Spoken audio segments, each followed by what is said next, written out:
Welcome back mga katambalan, mga hot topic and issue pag-usapan natin. Update po tayo kay Alden Richard at kay Catherine Bernardo na kung saan nga po ay muling tumakbo itong si Alden Richard para sa kanyang morning routine na ginagawa kasama ang kanyang mga ka-running mates. Sila po ay tumakbo sa Ayala, Makati at kapansin-pansin din yung pinost itong si Alden Richard sa kanyang social media account na nakakatuwa yung suot ng nila Alden at ng mga ka-running mates niya na matchy-matchy sila ng shoes na kung saan niya ay tumakbo nga sila kaninang umaga at nag-post din itong si Alden Richard ng isang ID na kung saan niya ay ito ay identification ID na ikaw ay part ng gaganaping lights camera run takbo para sa pelikulang Pilipino.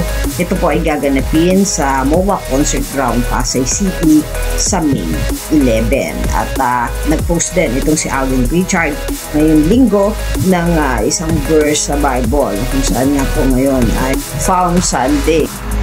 Samantalang si Catherine Bernardo naman po ay nag-post din sa kanyang social media account na kung saan nga po ang sabi niya dito sa kanyang caption ay my daily essential to help my skin repair and replenish no matter where I go. Yan po yung ID Collagen kung saan ay ginagamit nitong si Catherine sa kanyang skin. Samantalang kapansin-pansin naman si Catherine sa Pilipinas Got Talent na kung saan nga ay aliw na aliw ito doon sa mga nagpakita ng talento at si Catherine nga patatandaan ay mahilig nga doon sa aso kaya aliw na aliw nga itong si Catherine doon sa nagpakita ng talento na kasama yung kanyang mga pets at talagang nagsample pa nga itong si Catherine at mangha din itong si Catherine sa mga bawat contestant na nagpapakita ng talagang napaka-amaze na talent na kung saan nga ay napaka-observant itong si Kat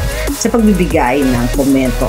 At nakakatuwa nga itong si Kat dahil talagang yung pagbigay niya ng komento sa bawat nagpapakita ng talento ay very observant nga siya at talagang pinag-iisipan kung ano yung sasabihin niya dun sa bawat contestant. Yan yung mga update natin ngayon kay Alden at kay Kat. Kayo mga katambalan, ano ang masasabi nyo? Comment lang sa comment section at pag-usapan natin. Yan ang mga hot topic and issue dito lamang sa Tambalang GK.